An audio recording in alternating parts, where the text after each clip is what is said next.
that you're special? What if I told you you're powerful? What if I told you that you're beautiful? What if I told you that you could conquer the world? And what if I could tell you that I'm just joking? But on a more serious note, of course the statements which I've just used might seem a bit unrealistic or inflated, but once put into perspective, they are quite useful motivational utterances or statements, etc.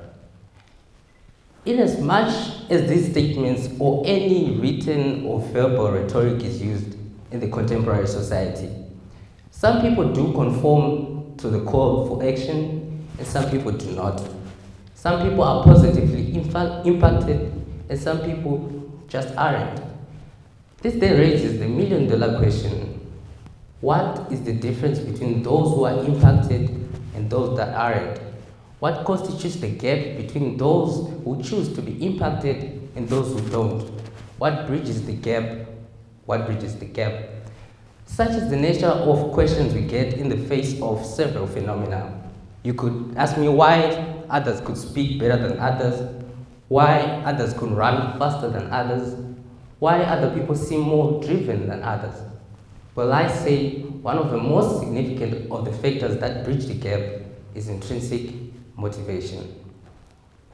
Now, in our lives, we all lead somewhat a familiar road, a road where we consistently pursue happiness, satisfaction, fulfillment, and all the good things that come with it.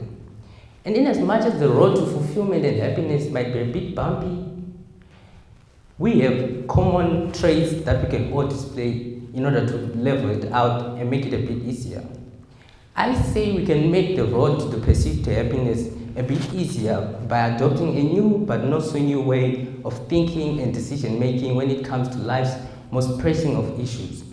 I say we can make the road a bit smoother and easier by adopting a position where we get to embrace what it means to be intrinsically motivated. I say by embracing what it truly means to be intrinsically motivated, we stand a chance of smoothing the road of achieving happiness, of achieving fulfillment and satisfaction. I do not speak to corroborate the do what makes you happy mantra, neither do I speak to go against it, but I speak to those who are in consistent pursuit of change and impact making. This then raises another million-dollar question. What is intrinsic motivation? What is the anatomy of intrinsic motivation? Well, by definition, intrinsic motivation basically entails doing something because you feel the internal drive and desire to do it. Two key phrases: internal drive and desire.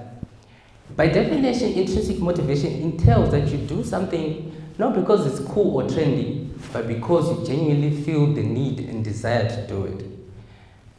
Intrinsic motivation, therefore, entails that instead of being a doctor just because it sounds cool, you do it because you genuinely want to help people. It entails that instead of just being a teacher, you are someone who's genuinely invested in helping young people to spark the momentum, to get them on a road to make impact and change their communities. The value of intrinsic motivation came to me as I reflected upon my academic journey, from first grade, second grade, you can name it. But I will take you particularly back to 7th grade. I was very ambitious. In 7th grade, I told my mom I want to be an aeronautical engineer, just like my friend. My mom told me two things that stuck to me. The first thing she told me was, my son, you have to be a cut above the rest. And the second thing she told me, my son, you have to be a cut above the best. To me, that all translated to one thing. In everything I was ever gonna find myself in, I had to be better than everyone. I didn't know what an aeronautical engineer does. I still don't. But the key thing was, I wanted to be better than everyone who I ever competed against. 7th grade first term, I was number 10 in my class. There were 9 people between me and being a cut above the rest. That got me thinking. Second term, I was still number 10. There were still 9 individuals between me and being a cut above the best. And I was like, maybe third term is the charm. Third term, I was number 8. Even though I reduced it by 1, there were still 7 people between me and being a cut above the rest. Now, as my academic and intellectual journey unfolded and unfolded and unfolded, it got me thinking. It got me reflecting, it got me introspecting. I started noticing things that I didn't notice then, which impacted the way that I competed, which impacted how many people were between me and being a cut above the best. 3 particular traits I found in people that occupied the 9 spots which I despised so much that lay between me and being a cut above the rest. The first characteristic I noted was the people who were always better than me in my class, they pursued a why which was greater than the what which I pursued. I didn't particularly pursue being an aeronautical engineer on various levels. One, because I didn't know what it was. I didn't know what it meant. I still don't.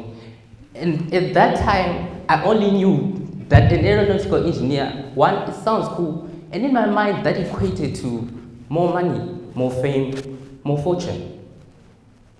But in as much as I wanted the what of being an aeronautical engineer, I wasn't convinced of what it truly meant and what it took for me to get there. Therefore, my temporary goal was to become number 1 all the time, which I never achieved. The people who were better than me, they had a genuine pursuit. They had greater causes to pursue. Some of them wanted to go to Harvard. Some of them wanted to secure places at good schools. Some of them wanted to make their communities proud. Some of them wanted to further their knowledge base.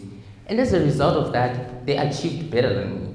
At the end of each and every term, they would get a 1 in their report, and I would get a 1 with a 0 in front of it. That in itself taught me something. It taught me that we must always and always pursue a greater cause and not a what. In as much as you might want something, we might as well do it for a noble cause. Instead of just being a good surgeon, you're a doctor who's genuinely invested in helping people, making people feel better about themselves and about the circumstances who they might not have control over. Instead of just being a good teacher, as I have mentioned, you are someone who's genuinely invested in transforming communities by empowering young people. The second trait I observed in the people who always occupied the 9 spots between me and being a cut above the rest was that these people had genuine curiosity for knowledge acquisition, and they wanted to explore more and more. These people would read for the sake of reading. These people would study because they wanted to have more knowledge. They wanted to compete with the best of the best. They wanted to be the best. They wanted to just be exceptional at what they did. On the other hand, I wanted to be number 1. That meant that when these guys were studying for the sake of studying, I was studying for the sake of passing a test. These people, therefore, had transcendent goals which were larger than mine. And at the end of the day, they performed better than me. Instead of studying the entire term for the sake of studying to understand, I would find myself studying 2 weeks before the examinations. And you all know how that turns out. Those people would be happier than me pre-examination and post. That then got me thinking, what is it that I'm missing? I realized I didn't have the genuine curiosity to explore what it took for me to be an aeronautical engineer, and moreover, what it took for me to be number 1, at least. You could look at history, it proves the most impactful people in whatever field you can think, they're the people who had genuine curiosity to explore what they did and how they did it. Marie Curie, Einstein, Sir Isaac Newton, Max Planck, all these people had genuine interest to explore, they had curiosity, they wanted to change inquisitive thinking as we know it today. And they made an impact. Why? Because they had a why. They had a cause to pursue. Why? Because these people were genuinely curious and they wanted to explore. And the third thing I realized now was, these people were always seemingly better than me. They had genuine satisfaction and happiness.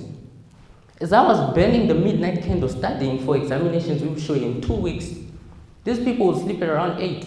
Why? Because they studied all along. Therefore, they led healthier lives, happier lives, more satisfied lives, lives that would produce them results more efficiently. Whereas I stood disgruntled. Why? Because there was a distance between me and being a cut up of the rest. In as much as these reflections reflect much of what happened in the past, they still translate to what happens in the contemporary society, today, tomorrow, and I can guarantee you every day thereafter. To further substantiate the propositions of my reflections and model of intrinsic motivation, I'll give you an example. Strive Masiwa. This is a gentleman from Zimbabwe who is in the telecommunications industry. This gentleman got into the industry in a country which was on its knees begging for mercy. This guy got into the industry when there was very little to nothing to show for it in the industry. But at the end of the day, he made it. And the road to making it wasn't so easy. He had altercations with the government. He had altercations with the judiciary system.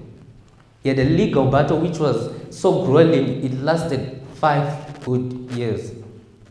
He had conflicts with other members and other parties which almost cost him his life, his career, and his investments. But because he was intrinsically motivated, he pursued, he soldiered on, because he had a vision. He had a vision to give each and every Zimbabwean the basic fundamentals which connected the world as we know it today. He had a vision to make better the lives of the countless Zimbabweans who dream of having food on their platter. He had a dream of providing for the kids who cannot provide for themselves. And therefore, he pursued his goal. Why? Because he had a cause. He was genuinely curious and he wanted to explore. And at the end of the day, he got satisfaction. And I mean, it's apparent, you can see it. The person is worth over 4 billion today. And he sponsors several organizations which help people. High Life Foundation, Econet Wireless, you can name the organizations. And because of his intrinsic motivation and how he took life's most pressing of issues, you can see me right here, right now, standing before you, because he's the one who sponsors my education here at UWCSA Southern Africa. This goes to say, being intrinsically motivated, it goes deeper than just wanting to be an aeronautical engineer because the word is long and it seems fancy. It goes deeper than wanting to be number one for the sake of being number one. It goes deeper than our personal egos. It goes deeper than all that we can look at a shallow level. But it goes deeper to embrace what it truly means, to embrace our unique selling points for the effectiveness and to deliver change and positive impact to the societies we all owe so much. Now, it might be objected on several levels that there are other means and ways to go about decision making. There are other means and ways to go about thinking and seeing things. But I advocate for this model of intrinsic motivation. I advocate for effectiveness through our uniqueness. I advocate for determination, satisfaction, fulfillment. I advocate for intrinsic motivation. My name is Leeford Sowa. Thank you.